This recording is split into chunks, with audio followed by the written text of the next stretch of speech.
A vida de Calvino. O poeta John Milton certa vez escreveu sobre Oliver Cromwell, dizendo que o primeiro conseguiu governar a si mesmo e conquistar sobre si mesmo as vitórias mais singulares, a ponto de se tornar um veterano de guerra antes de combater um inimigo exterior. Obter vitórias sobre o eu foi uma batalha que durou a vida inteira para João Calvino. Ele se debateu com a questão do significado e direção em sua vida, assim como Lutero precisou lutar com a questão da morte e da condenação. A busca por direção consumiu grande parte da vida de Calvino. João Calvino nasceu em 1509, na vila de Noyon, na França. Seu pai, Gerard, trabalhava para o bispo local e determinou que seu filho deveria buscar sua carreira na igreja. Calvino foi enviado para a Universidade de Paris com o objetivo de estudar para o sacerdócio. Depois que Calvino começou os seus estudos, no entanto, seu pai foi excomungado da igreja. Por isso, Gerard, talvez desiludido com o catolicismo, ordenou que seu filho mudasse o rumo e estudasse direito. Logo que o jovem Calvino começou seus estudos jurídicos, recebeu a notícia de que seu pai havia morrido. Ele ficou arrasado. Que direção deveria tomar agora? Livre para seguir as suas próprias inclinações, Calvino se dedicou aos estudos humanistas, que envolviam o estudo da antiga literatura pagã e cristã. Em 1533, quando Calvino completava o seu aprendizado, ocorreu outra mudança de direção. As ideias de Lutero circulavam em Paris, e um aluno brilhante e inquiridor como Calvino dificilmente poderia ignorar sua influência. Em algum momento antes de 1533, algo mudou em seu coração, que mais tarde Calvino descreveu no prefácio de seu comentário de Salmos. Deus finalmente mudou o meu curso para outra direção pelo reino secreto da providência.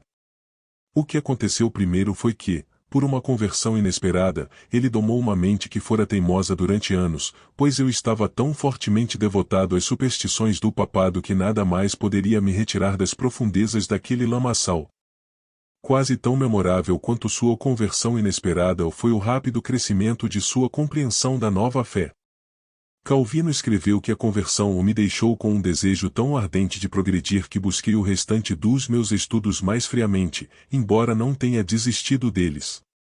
Antes que um ano inteiro tivesse se passado, qualquer um que ansiava por uma doutrina mais pura continuava vindo até mim, ainda um novato, um recruta sem preparo. A reputação de Calvino como evangélico logo trouxe problemas para ele. Uma revolta contra o evangelismo na Universidade de Paris o forçou a fugir para salvar a sua vida. De 1533 a 1536, ele permaneceu em fuga, vivendo sob nomes falsos e usando disfarces diferentes. Por fim, fixou residência em Basel, Suíça, tempo suficiente para escrever um pequeno livro com a intenção de explicar a fé evangélica em termos simples. Esse livro, chamado de Institutas da Religião Cristã, tornou-se um best-seller, reeditado várias vezes ao longo de sua vida. A publicação das Institutas garantiu fama imediata a Calvino como um porta-voz articulado da causa evangélica. A nova fama alcançada por Calvino fez dele um alvo dos reformadores zelosos, que estavam desejosos para contar com seu apoio. Enquanto visitava Genebra, Suíça, Calvino ouviu alguém batendo em sua porta certa noite. O visitante era William Farel, um reformador evangélico que estava ansioso para renovar a igreja em Genebra, mas precisava de ajuda. Farel insistia que Calvino se aliasse a ele como copastor da igreja alemã. Calvino recusou educadamente, explicando que pretendia viver a vida de um erudito discreto. Farel não ficou convencido e clamou pela maldição de Deus sobre os estudos de Calvino, caso ele se recusasse a ajudar na reforma de Genebra. Calvino se sentiu balançado por aquela ameaça e entendeu que Deus estava mudando a direção de sua vida mais uma vez. Calvino ministrou em Genebra durante 2 anos, até ser demitido pelo conselho da cidade, que ficará desencantado com a reforma da igreja. Então, ele se mudou para a pacífica cidade de Estrasburgo, na época parte da Alemanha, e de 1538 a 1541 passou 3 anos idílicos como pastor da igreja de refugiados na cidade. Ali também escreveu um comentário de Romanos, o primeiro dos muitos comentários bíblicos que aumentariam a sua fama de exegeta. Durante seus dias em Estrasburgo, Calvino casou com uma jovem viúva, Idelete de Bury. Ele realmente estava feliz.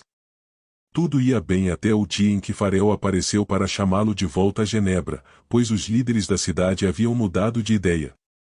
Calvino se recusou a voltar, porém quando Farel o ameaçou novamente com a maldição de Deus, ele fez as malas e voltou para Genebra. De 1541 até a sua morte, em 1564, Calvino trabalhou para reformar a igreja e a cidade, que se tornou a sua Nínive pessoal. Dessa vez Deus garantiu o seu sucesso. Enquanto as décadas passavam, Genebra foi se transformando no que um visitante, John Knox, chamou de a escola mais perfeita de Cristo desde os tempos dos apóstolos. A influência de Calvino se espalhou por toda a Europa. Na época de sua morte, ele havia se tornado o líder internacional da reforma e uma das figuras mais importantes na formação do pensamento do mundo moderno. No centro das vitórias públicas de Calvino, como defensor da reforma, estavam as vitórias pessoais que conquistou em sua busca incansável pelos segredos da santidade. A piedade era predominante na mente de Calvino, conforme ele escreveu nas Institutas, que receberam originalmente o subtítulo de um resumo de piedade. Ele valorizava de forma especial os capítulos que lidavam com a vida cristã. A certa altura, ele chegou a reimprimi-los como livros separados. Esses capítulos sobre a vida cristã forneceram à Igreja os segredos de uma espiritualidade verdadeira, que transcendia o eu e nos ligava a Deus. Calvino não entendia a vida espiritual como uma série de experiências que causam arrepios na espinha, preferindo vê-las como hábitos do coração. Stephen Covey alega que existem os 7 hábitos das pessoas altamente eficazes. Calvino defendia a existência de os 6 hábitos dos cristãos altamente eficazes. Hábito número 1. Dependa do Espírito Santo. Para Calvino, o maior segredo da santidade é a obra que o Espírito Santo faz em nosso interior. E a maior obra do Espírito é nos colocar em união com Cristo. O que Calvino entendia por união com Cristo? Trata-se de uma união relacional, similar ao casamento, e o Espírito tem uma parte importante nesse processo. O Espírito Santo é o elo pelo qual Cristo nos une efetivamente a Ele. Hábito número 2. Pratique a negação do eu. De Mateus capítulo 16, versículo 24, Calvino retirou 3 elementos centrais da vida cristã: e a si mesmo se negue, tome a cruz e siga-me. O que ele entendia por essa negação do eu? Para Calvino, a autonegação não era apenas o flagelo do corpo ou deixar de ingerir doces durante a quaresma. A verdadeira negação do eu vai muito além desses procedimentos superficiais. A base da negação do eu é uma questão de posse. Quem realmente está no controle de minha vida, Deus ou eu? Para Calvino, a resposta egoísta era inaceitável. O verdadeiro dono de cada pessoa é o Deus que criou, sustenta e redime. Hábito número 3. Carregue a cruz. O terceiro hábito da espiritualidade eficaz é conhecer o poder do sofrimento. Esse poder entra em cena na batalha espiritual constante na qual os cristãos estão engajados. Para Calvino, a verdadeira batalha espiritual não é lutar contra espíritos territoriais ou confrontar os demônios. A verdadeira guerra ocorre em nosso interior. O cristão, observou Calvino, está em conflito perpétuo com a sua própria descrença. O ataque primário de Satanás é contra a nossa fé em Cristo. A vida é uma guerra diária para manter a lé viva e crescente. Hábito número 4. Olhe para a eternidade. Juntamente com os hábitos da negação do eu e de carregar a cruz existe um hábito ainda mais misterioso da vida cristã, o seguir a Cristo, colocando nossos olhos nas realidades celestiais.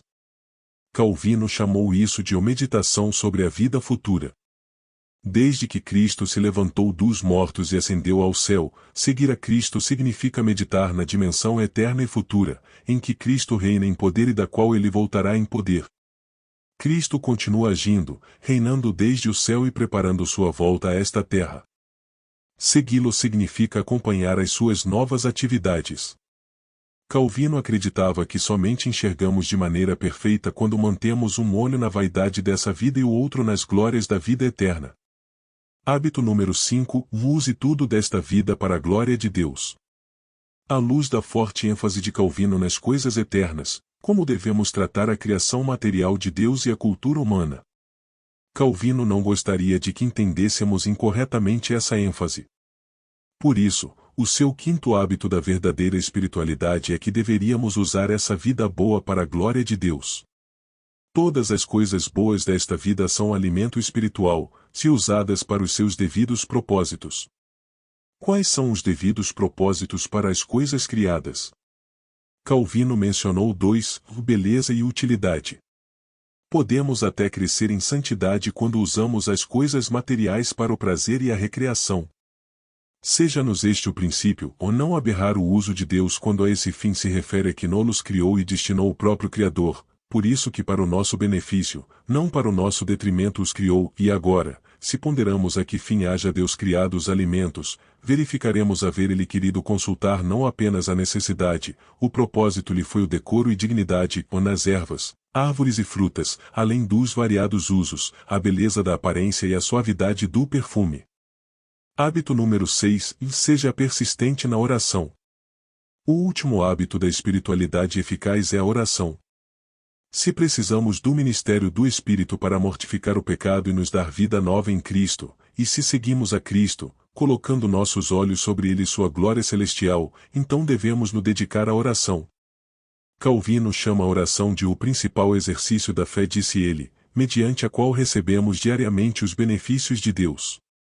Pela oração se escavam os tesouros que nossa fé visualizados haja. Calvino apresenta 4 regras para sermos eficazes na oração. A primeira regra é reverência a Deus. Saibamos, portanto, anunciou Calvino, que não outros se cingem correta e adequadamente para orar senão aqueles aos quais a majestade de Deus adequadamente dispõe, de sorte que, desvencilhados de terrenos cuidados e preocupações, a ela se acheguem. A regra de reverência deveria fazer de nós pessoas dependentes do Espírito, que nos ajuda durante a oração. Deus, em nossas preces por ensinador, nos dá o Espírito, que dite o que é reto e os sentimentos nos modere. A segunda regra da oração é a necessidade sincera. Calvino se opôs às orações repetitivas, que ele não acreditava serem sinceras. Em contraste, os piedosos hão de especialmente guardar-se para que nunca à presença de Deus compareçam a suplicar o que quer que seja, a não ser o que não só ardentemente anelem com sério afeto de coração, como também, ao mesmo tempo, dele almejam obter. A terceira regra da oração é um espírito humilde e contrito. A união com Cristo pela fé é, portanto, uma precondição necessária para a oração. Nem é de esperar-se que de Deus qualquer coisa obtenha alguém, por mais santo que seja, até que lhe haja sido graciosamente reconciliado, nem pode acontecer que Deus seja propício a outros, senão àqueles a quem perdoa. A quarta e última regra para a oração é a fé confiante. Devemos orar com esperança resoluta. Calvino zomba daqueles que oram como se Deus não tivesse enviado um Redentor para cobrir os seus pecados. O Senhor, eu, na verdade, estou em dúvida se, porventura, queiras ouvir-me, contudo, porque estou oprimido de ansiedade, junto de ti me refúgio, para que, se sou digno, me socorras. Tal oração não é aceitável a Deus, pois, afinal, e é a oração aceitável a Deus aquela que, por assim dizer, nasce de tal pressuposto de fé e está embasada em tranquila certeza de esperança. Como podemos orar com tamanha confiança, conhecendo o nosso próprio pecado e insegurança? Cristo é o fundamento da nossa esperança.